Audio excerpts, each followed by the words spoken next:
Several years ago, I was with a friend of mine who was in his 90s and who was suffering from diabetes. And he would very often, after his dialysis, his blood pressure would drop to the point where the ambulance driver would insist on taking him to the hospital. Sometimes he could argue the ambulance driver out of that, sometimes not. But this particular occasion, my friend was asleep in the bed, and a young doctor came into the room. My friend woke up, and the doctor obviously did not know my friend. He picks up the chart from the end of the bed, and he takes a look at it. And let's just say the numbers weren't good. Here's a man in his 90s, blood pressure wasn't where it was supposed to be, all of the bad things were there. And the first words that this young doctor said to my friend were, "Have you signed your do not resuscitate form?" I thought to myself, this boy needs a course in bedside manners. So I tried to help him out. And I said, well, you know, Fred, if the doctor were to come in or the nurse and they found that you didn't have any blood pressure and you weren't breathing, and Fred says, then I'd be dead. Don't need to sign any forms for that. You may think when I talk about a subject like that, that I'm somehow inclined to say to you, how old are you? And if you tell me a particular number, that I'm going to say, just tack this do not resuscitate form on your back so you can go gracefully and quickly. That's not really what I'm thinking about when I talk about stepping back. There are lots of bad ideas on retirement, and some of them we learned from David and his life. There are actually 3 events in David's life where he comes in contact with what we might call retirement. I'm not sure that he would, but that's sort of the way it is. And I wanted to look at those as lessons for us as we talk about this area of stepping aside. I had second thoughts about stepping back. Sometimes I think you just step aside and let somebody go on by as much as you're going backwards yourself. But look at this event now with David and Bathsheba and Uriah through the lens of leadership. There are all kinds of people who look at that story through various lenses, but think about it through the lens of leadership. 2 Samuel chapter 11 begins something like this. Now, it was the time when kings go to war. I don't know why, but that statement makes me almost giggle. I mean, think about what's going on. Now, I realize that this has to do with climate and weather. The Israelites weren't into chariots, but if you were a Philistine, you think about, they didn't have 4-wheel drive chariots, they get stuck in the mud. And so there was a time when you just didn't go to war. It was so like you went on break for winter. And it's like hunting season. And all of a sudden, the guy looks at the calendar and says, oh, time for war.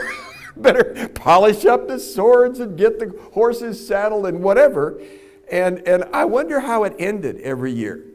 I mean, when one enemy is on one side of the mountain and the other side of the mountain, and they say, oops, time's up. Well, see you next spring. I mean, what happens? I don't understand this. But the text is telling us this was a time that nations went to war. Everybody knew that.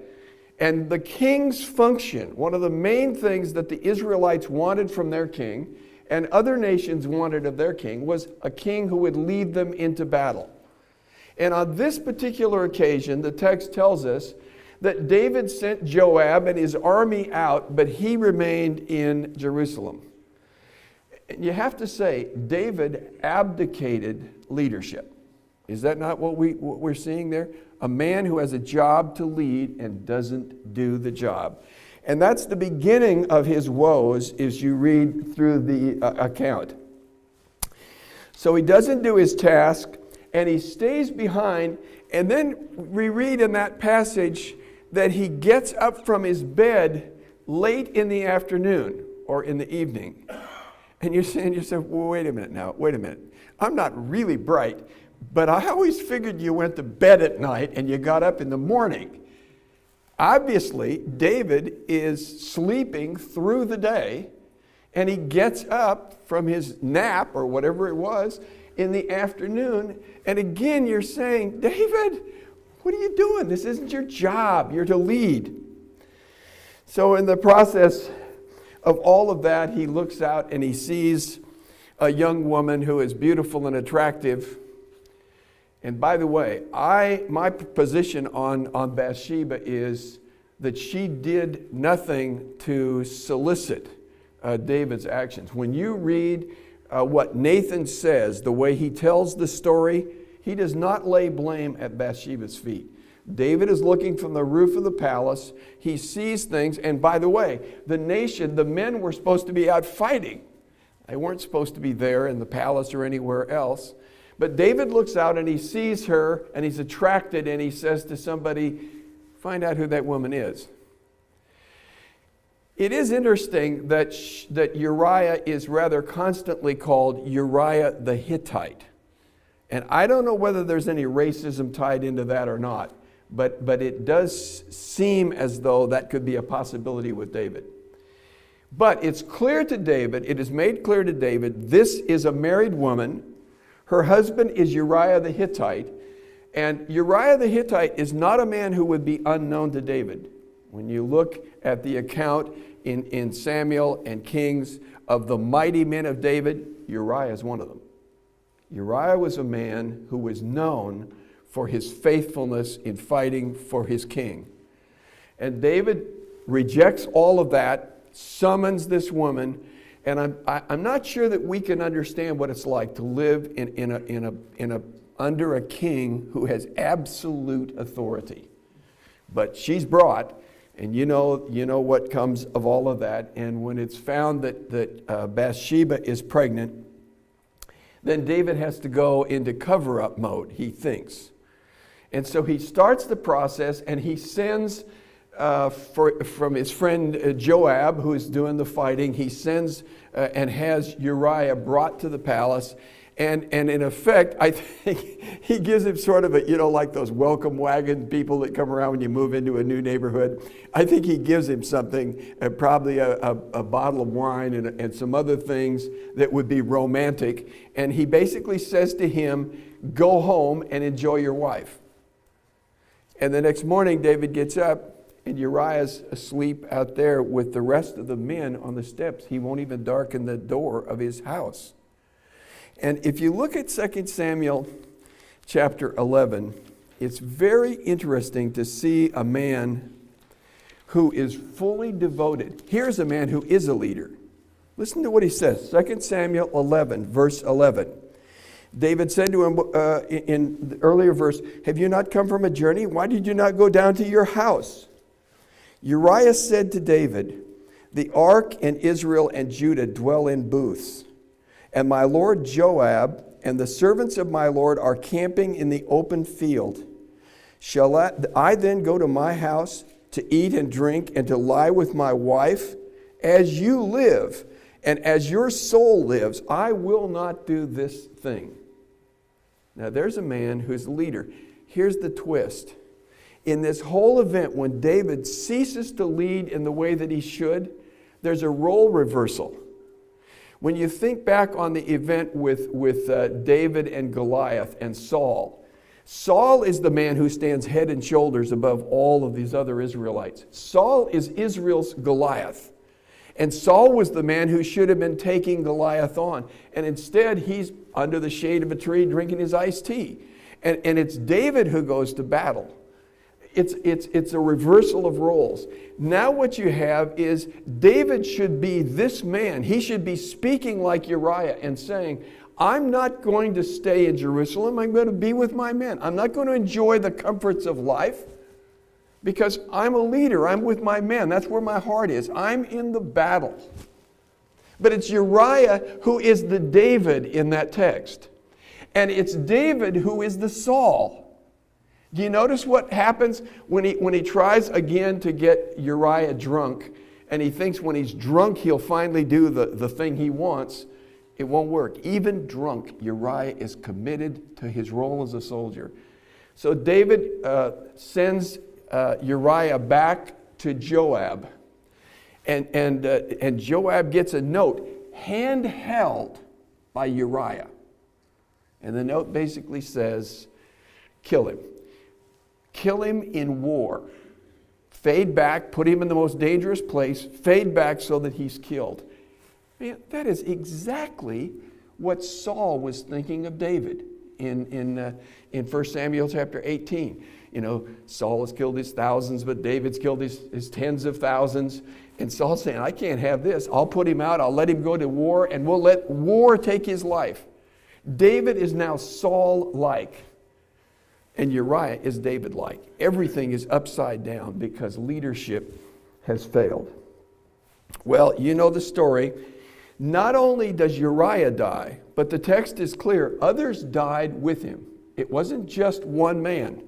When that surge came against the wall, against military protocol, there were a number of Israelites that were killed with Uriah.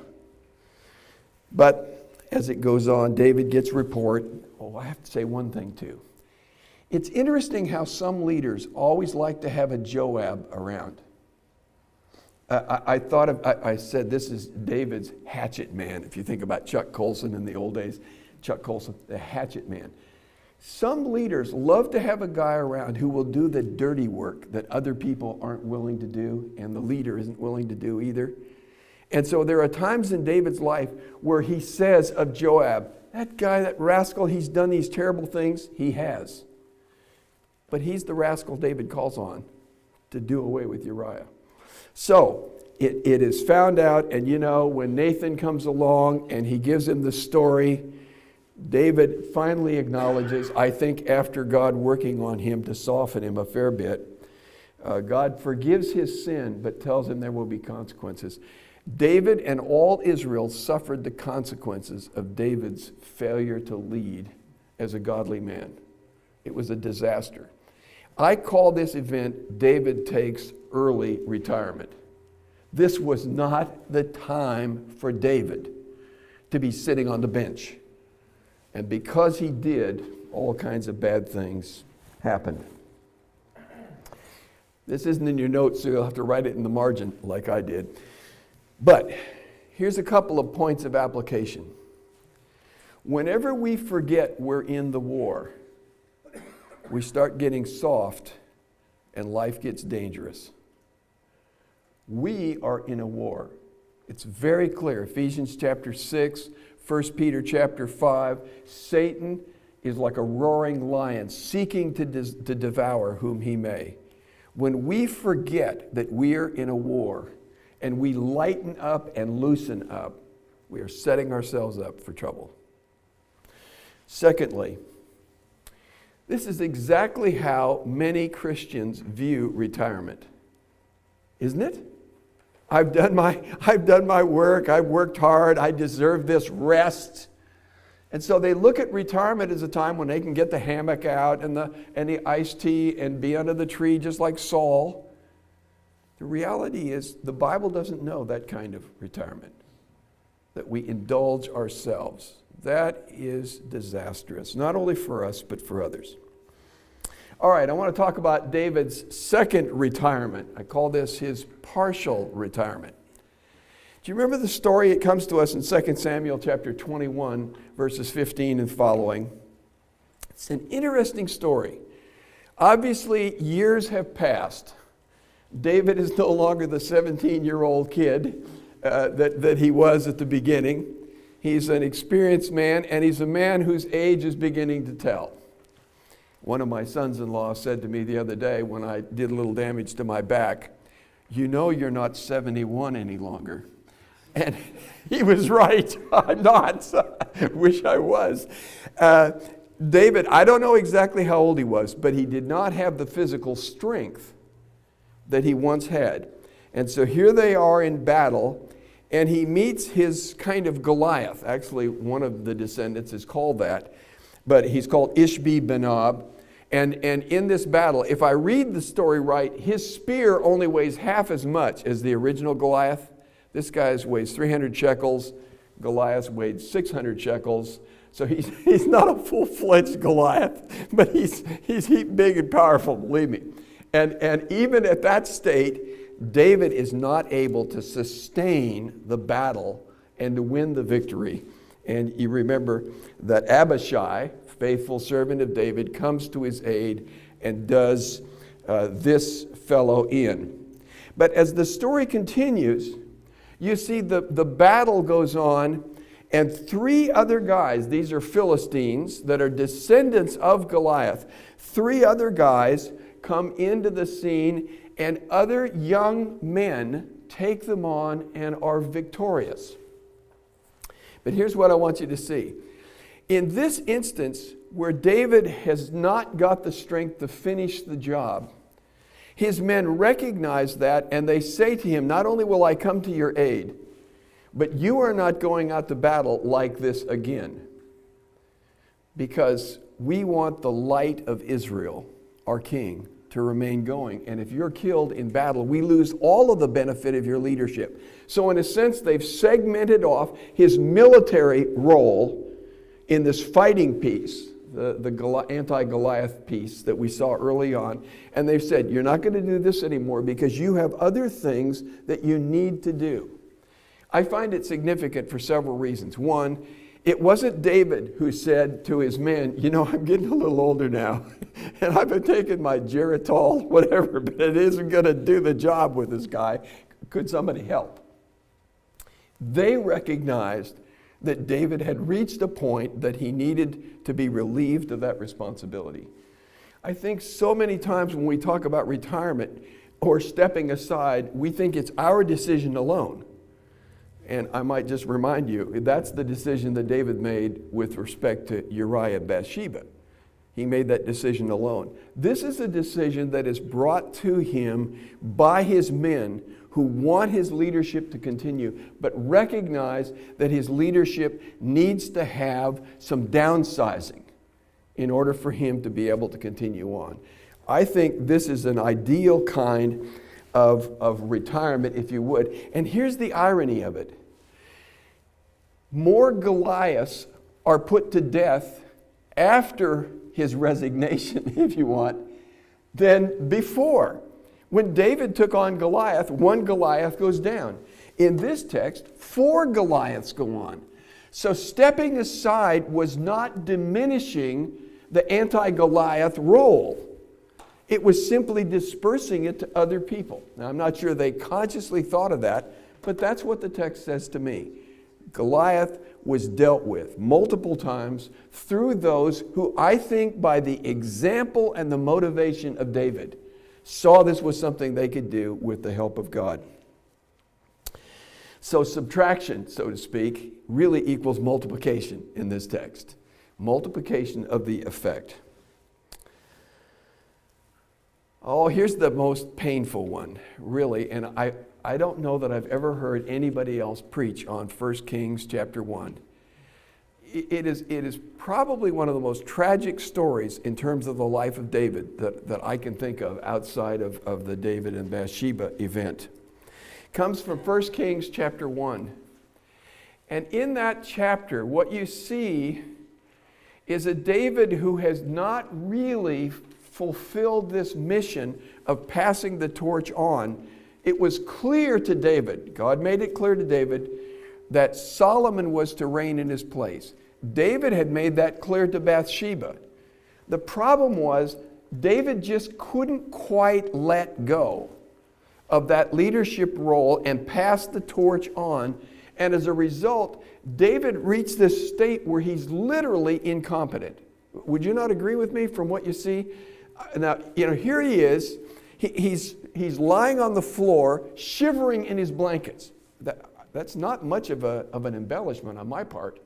And then the human hot water bottle, Abishag. I don't know what you do with that, but here's this beautiful young lady who's brought to help keep him warm. And somehow we're to take from that event that David is really not the David we once knew. And I think you can especially see that if you see the David and Bathsheba story. And the reality was, it was a young virgin, and she stayed that way. And I think part of it is basically describing his level, physically and mentally, of being able to rule. he does not know that his son Adonijah has attempted to seize the kingdom for himself. And what's interesting about that story is Adonijah mimics his older brother in getting the chariots. Remember the 50 men going in front of his chariot and whatever? And it's almost like he's mimicking Absalom in his attempts to gain the kingdom for himself. And now he gets Joab and Abiathar the priest to ally themselves with him. And he has this banquet that he throws. And it looks to me like the last grand finale of the banquet is he's going to proclaim himself to be king, and they're going to go out and celebrate. So while this event is going on, it becomes known to Nathan, because he's been avoided in all of this. It becomes known to Nathan. He takes Bathsheba aside and says, look, for the life of you and the life of your son, you better deal with this, and you better deal with it really quickly. Because Adonijah is going to get rid of you as a possible heir to the throne. You won't live if he becomes king. And so they go in. She goes in first, as Nathan suggests. She goes in and basically reminds David, you said Solomon, my son's going to be king. And yet Adonijah is out there proclaiming himself to be the king right now.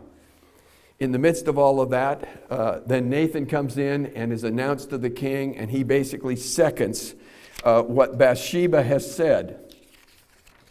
And as a result, David is finally almost manipulated or forced into taking action. And you remember, he has his son Solomon designated as king. And this interesting story of this celebration that's taking place at the coronation, as it were, of Solomon, and the Adonijah group has had their banquet, and they're hearing the noise going on down there, saying, whoa, what is that noise going on? Somebody says, Jonathan says to them, this isn't good news, folks. Solomon had just been named king. But my point in all of that is, something's really wrong with this. And I want to suggest to you one of the clues to why David took so long. If you look with me at 1 Chronicles chapter 22. 1 Chronicles chapter 22.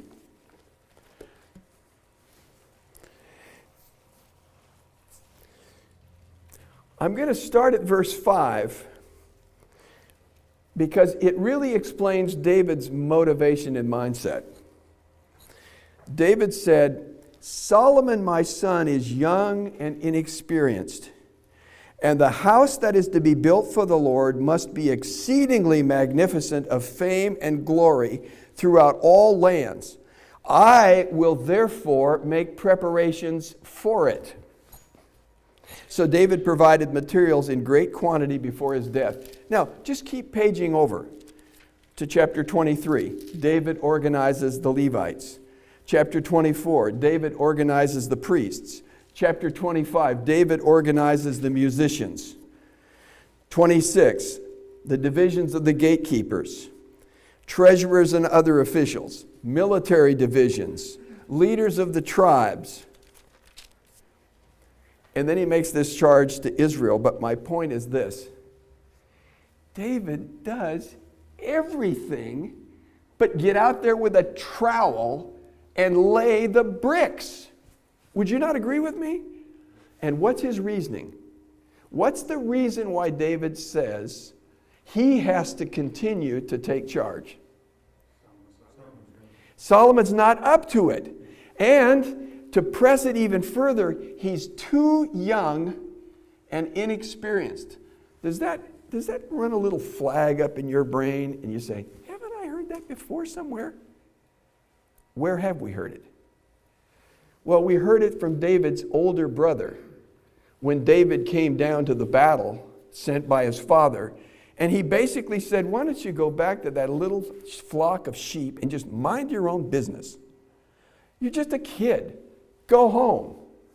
And Saul in a moment of sort of compassion, he says to him, this guy's an experienced soldier, Goliath. He knows the ropes. You're just young and inexperienced. You're not up to the task. Well, why was he up to the task? Because God had placed his Spirit upon David. And I think he had placed it on David young enough and early enough that when he went back to his flocks and bears and lions tried to take the animals away, in the power of the Spirit, David, almost like Samson, remember, takes the lion, tears it apart. David sees the power of God at work in his life. And so when he gets to this moment, and Saul says to him, you're young and inexperienced, he says, look, God's been with me. I've taken on loudmouth bears, loudmouth lions, and I've taken them apart, and I've never let them get away with a sheep. Why should I worry about this big loudmouth? God's with me. So it's very interesting to me that David is really fearful because he doesn't think, David is really fearful that he fears that Solomon is not really capable of doing the job. But you remember the first thing Solomon does is he asks God for wisdom. And the reality was his kingdom was magnificent. I have to say this by way of application. I think that's one of the reasons why many of us at my age don't step down, is because we say to ourselves, this guy's only 40 or 50. He's young. He's inexperienced. He's not up to the job. He can't do it as well as I can. Well, the reality was, with God's Spirit and God's enablement, he can. I want to press you one step further, though. I think even when they're not up to the task, there's still a time when you teach people how to do things because it will be their task. The interesting thing about kings is that they often, you'll hear people talk about co-regencies, that a king will bring his heir alongside and they'll reign together for a period of time before the senior king steps aside. What a perfect opportunity for David to say to Solomon, you're the king to be, but why don't you just sit beside me for a while? See how I do things. But instead, David wouldn't let go. And so you have this tragic picture, I think, spelled out where David almost has to have the kingdom torn from his fingers. And it's a tragic picture of him. It's not the way in which leaders want to go out, but sadly it was. So let me talk to you for a moment about maybe a better way. A better way to pass the torch is not to have it stripped from your fingers, but it's to pass it on through the discipleship process. Now, think about Solomon. I'm not telling you he was a stellar father in every regard, but there is one way in which he learned from his experience with his father and took positive action. Can you think of what that is?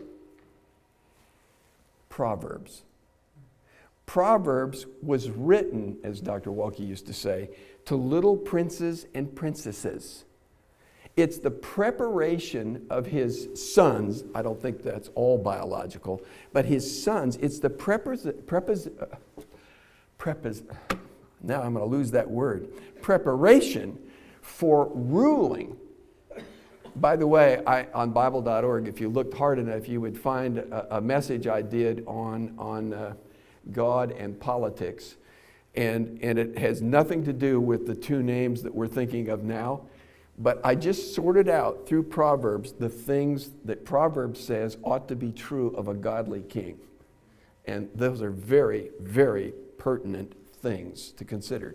But I'm saying that Solomon at least made steps to prepare future leaders that would reign in his place.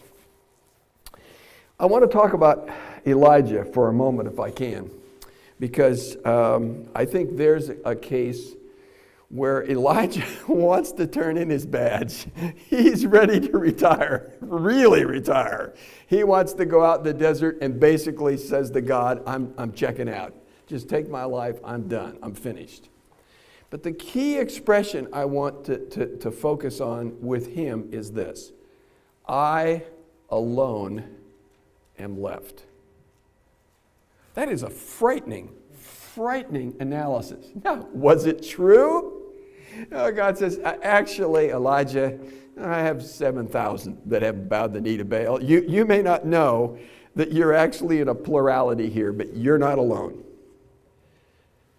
But it's that sense that somehow this task all rests on my shoulders. That is a frightening assumption on the part of leaders, mainly because it just isn't true. So God's solution is to deal with Elijah in such a way that he goes and he is to appoint Elisha as his colleague, as really his replacement. And so this guy, for the rest of his ministry, and by the way, I think there was a fair bit of time that took place now. For the rest of his years, this fellow who said, I alone am left, has to trip over this guy standing behind him, waiting for him to drop. You know, I mean, how can you carry that line on when God's got your replacement one step behind you, ready to step in? But look at for a second at 1 Kings chapter 19. One of the things that God is teaching Elijah is that he doesn't always speak through the spectacular. And so he doesn't speak in all these grand, fiery ways, but he speaks to the still small voice.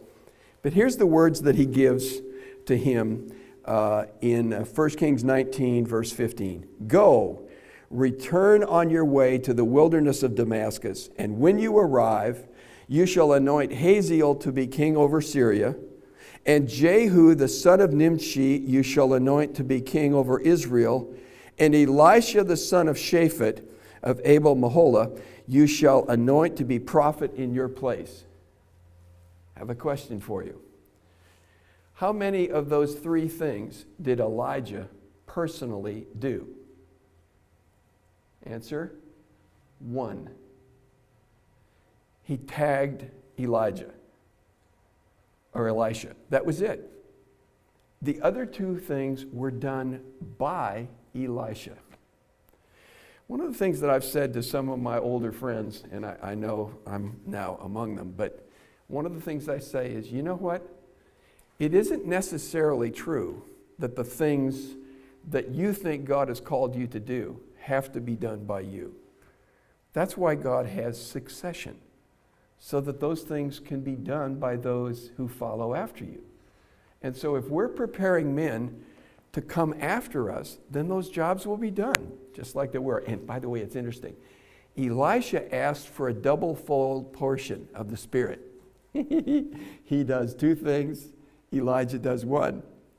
I just find that sort of interesting, maybe a little bit strange. All right, we could go to others. We could certainly go to our Lord Jesus. We could go to Barnabas and Paul and talk about the way in which they developed a plurality of men around them. But I would like to say this. I think sometimes in our discussions about discipleship, we think in terms of prepping somebody for a particular job. When I look at Acts chapter 13, it seems to me that the job of the church is to take the whole body and build them up. And so when I look at Acts 13, verse 1, I see that there's a whole multiplicity of gifted people there.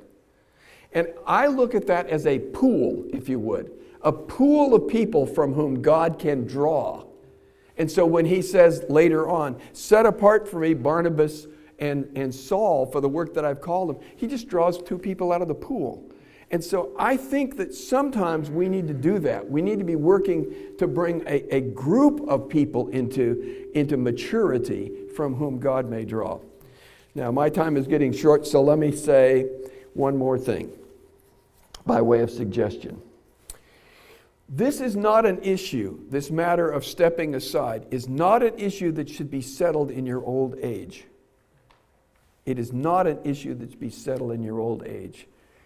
We are all called to be promoters of the spiritual growth of other people. So go with me first to Philippians chapter 2.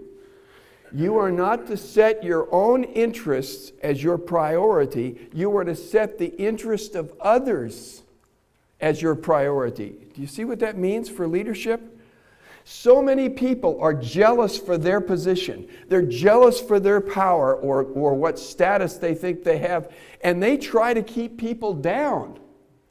I say in a one-man leadership community, disciples are discouraged because they don't want competition. But when you have a Philippians 2 mindset, Paul had his joy in other men rising to the top. And look at Barnabas.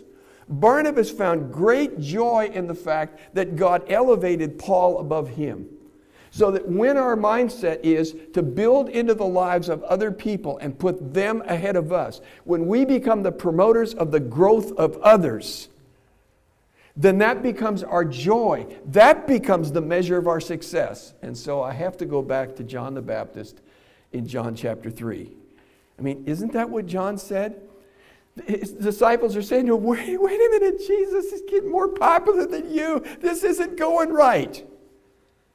John says, I'm the guy who introduces and promotes the bridegroom. And when the bridegroom comes and is set forth, that's my joy.